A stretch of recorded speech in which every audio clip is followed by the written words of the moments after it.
The views expressed in this broadcast do not reflect that of the network and/or its affiliates. Visit buttonroach.com for more information and to view the entire network. The following is presented by Button Roach ENT, Uncensored Global Entertainment. I know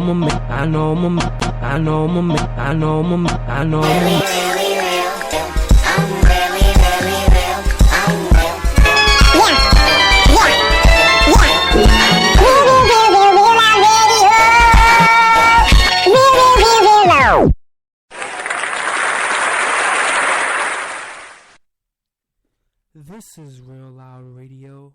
I'm your host, DJ Real Naughty, and this is the 4th episode of the Real Loud Radio show, and we're titling this one, Rest in Peace, Mike Brown. This is dedicated to Mike Brown. He was an 18-year-old kid from Ferguson, Missouri, and he was shot and killed by a police officer. And, I'm pretty sure you've already, seen the news, you've heard it, watched videos on YouTube, and just been seeing all the rioting and looting and all the craziness that's been going on and the reaction to what happened. And I got here with me Joey Ivy. What's up, Joey? Yo, what's up, Real Loud Radio? What's up, Naughty? What's up, Button Roach Entertainment Network? This is a tribute to Mike Brown. Rest in peace. Yeah, man, we're just paying homage, and we really want to get into this because, we have our views and opinions here at Real Loud Radio, and we make sure our opinions are loud and heard. So we're doing this one for you, Mike Brown, rest in peace. So basically, I just want to get into it. If you don't know already, Mike Brown, he's from Missouri, Ferguson, and he was just, on his way home and stuff like that. And, the cops, was telling him, I guess, to get out of the street from... This is what they're saying, and he was with a friend. His name was Doreen Johnson, so he was there with him, and the cops was telling him to, get out the way, and, so he, moves out the way or whatever, and the cops just, pulls out the gun and is just like, I'll shoot you, and whatever, and, Mike Brown put his hands up, like, he's not resisting, he's not fleeing, he's not running away, you know what I'm saying, he's unarmed, and then, he gets shot, and the autopsy report was released earlier yesterday, and they found that he was shot 6 times. I mean, there's no reason for him to be shot 6 times. Like, you're killing an unarmed man for no reason. You know what I'm saying? He was just minutes away from their destination, and then he gets shot 6 times. And the crazy part was he was just laying there on the concrete. His body was there for hours. Like, they didn't do anything. The paramedics didn't come. And they just, after that, they just threw his body in an SUV. It was just total disrespect to the black community and the mom and just everyone there just watching the scene, man. It was really, just, sick how, they just disrespected Mike Brown like that, and his family and everyone just watching. And I actually have a clip. His friend that was there, he describes the shooting a lot better than me, obviously, because he was there and stuff, but that's what I've been hearing. And you could see the videos on YouTube, check them out. We'll upload some on Twitter, Real Loud Radio and stuff like that. So I actually want to play a clip for you guys. It's his friend, being interviewed by, the news people, and they're just, asking what happened. He's just explaining what happened. So here's his friend Doreen Johnson that was there with them when all this happened. So this is the clip. Let me play this for you guys. Me and my friend, we was walking down the street in the middle of the street, and we wasn't causing any harm to nobody. We had no weapons on us at all. We just walking, having a conversation. No cars were blowing at us or honking at us like we was holding up traffic or anything like that. Now, a police officer squad car pulled up, and when he pulled up, these was his exact words. He said, "Get the F on the sidewalk." And we told the officer we was not but a minute away from our destination, and we was shortly be out the street. We was having a conversation, and He went about his way for about 1 or 2 seconds as we continued to walk, and then he reversed his truck, his car, and in a manner to where it almost hit us, and it blocked both lanes off the way he turned his car. So he pulled up on the side of us. He tried to thrust his door open, but we were so close to it that it ricocheted off us and it bounced back to him. And I guess that, got him a little upset. And at that time, he reached out the window. He didn't get out the car. He just reached his arm out the window and grabbed my friend around his neck and was trying to choke my friend. And he was trying to get away, and the officer then reached out and he grabbed his arm to pull him into the car. So now it was like the officer's pulling him inside the car and he's trying to pull away. And at no time the officer said that he was going to do anything until he pulled out his weapon. His weapon was drawn and he said, "I'll shoot you," or "I'm going to shoot." And in the same moment, the first shot went off. And we looked at him. He was shot, and there was blood coming from him. And we took off running. And as we took off running, I ducked and hid for my life because I was feared for my life. And I hid by the first car that I saw. My friend, he kept running. And he told me to keep running because he feared for me too.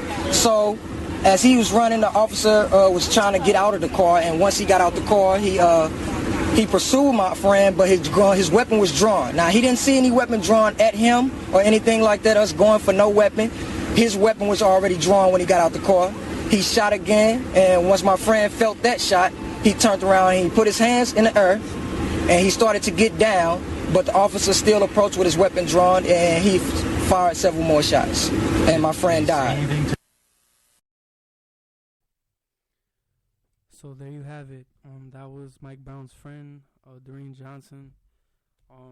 Definitely, if he's the most important witness to this all, because he was, side by side with his friend, on his way, going home. And it's pretty disturbing. I mean, I'm pretty sure, he's traumatized by that, seeing his best friend get shot right in front of him, seeing all that blood, and him having to flee as well, just to make sure, protect himself, from, that dangerous situation. And cops aren't supposed to make things dangerous. They're supposed to protect us and make things safe. But why aren't they protecting us? Why are they hurting us? Why are they killing us?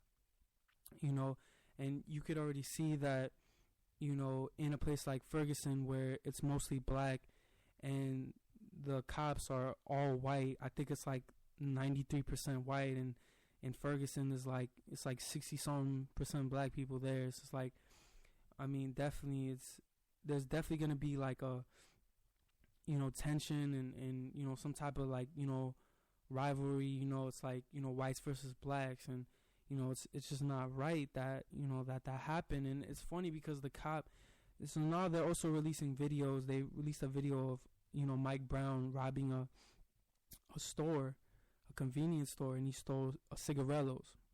And come on, I mean, this kid, he graduated, he was gonna go to college. You think any person would waste their time, stealing cigarillos? Like, what I'm saying? Like, it's so petty, it's so minor, you know what I mean? And now everyone's seeing that video, is brainwashed. Now the media is brainwashing us to thinking, oh, Mike Brown was this criminal, he was this thug, this goon, and he deserved to die. It's like, no, nobody deserves to die over, a couple cigarillos, $1 cigarillos. You know what I'm saying? Right. So, like, and the cop wasn't even aware of that crime. So it's not like he knew coming in the situation, oh, that's Mike Brown, he just robbed a store. He could be a threat to, the community. So let me, whatever. But still, you don't, react or approach a situation, ready to fire. It's like these cops are getting trigger happy. I mean, we've already seen this with, right. Eric Gardner, right? I mean, what happened? Doesn't Missouri? I don't understand where, with such a technologically advanced society now, where at the drop of a hat you could have that information passed on to another continent. So what happened in New York, should be a model example to other states and other countries, to law enforcement everywhere, to be more, to really, I guess it goes back to what we were talking about in the last episode regarding Eric Garner. rest in peace. And it is the education of law enforcement. It seems like they have to be taught how to react under these high pressured situations. Not to say that I would be able to do it. Law enforcement is a tough, tough job. And you know It's what? stressful, Like yeah. you have mentioned, it's stressful. You got your adrenaline running. And, and there are some really good police officers out there that really value their job and they value their communities and they want to keep it safe. But they're the rest that somehow lack the sensitivity, training, do not know how to put their adrenaline in check, that somehow their actions lead us to think, wait a minute, is this more than adrenaline right here, or is this flat out a reaction based on wholly someone's color? Yeah, look, the question is this a hate thing? Is this a racist thing? A race thing? And it's crazy. I mean, this officer, he really ruined it for the whole police department, the Ferguson Police Department, and cops all over, because we're all reacting to the situation. And now, us as a community, we're, black people, Hispanics, especially, we fear the police. Like, we fear cops. We're scared to even call them because we feel like they do more harm than they do, help and, controlling the situation. They make the situation worse by bringing their, trigger happy ways and, okay, I'm over the law because I have a badge, and they have all this power, and they think they're God or something. Like, they think they're, above everyone, and they're just gonna, kill people. It's like, look at Eric Garner. He, was, yelling, like, I can't breathe. So it's like, they couldn't stop choking him. They couldn't get off of him a little bit, just a little bit, so he can live.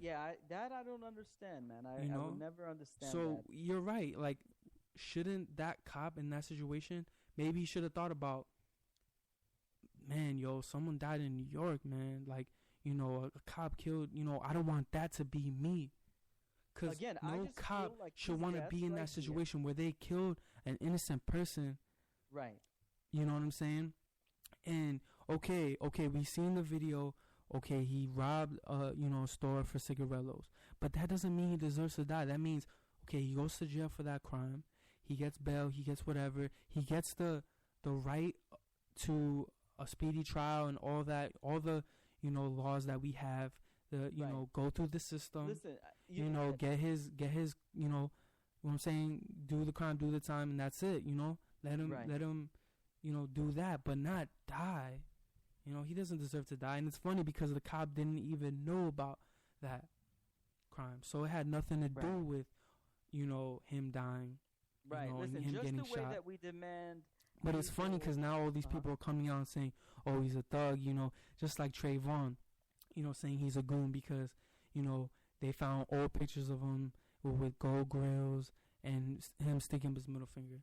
So you're telling me if a kid does that, that automatically makes him, a criminal? It doesn't make sense to me. Well, yeah. And yeah, I mean, it's crazy because this officer, he just made it, worse for, other officers out there. And they did release this guy's name, and pictures were leaked. And the officer's name is Darren Wilson. And he's the man that was identified as the person who killed Michael Brown. So I'm pretty sure a lot of people want to react and retaliate and find him and hurt him or, kill him or whatever. But, that's not the way. We don't want to see another, black or Hispanic, go to jail for something like that. And, that's not the way to go. Well, if we keep, protesting and doing it the right way, and not looting and not causing more violence, we can, have our justice for Mike Brown. We can, but we got to keep fighting in the right ways and not the wrong ways. That's right. Yeah. You know what? And speaking about fighting in the right way, Naughty, you were gonna drop it on them with regard to a tribute that Yeah, J. I Cole was played. actually gonna get into a few songs. Definitely, the music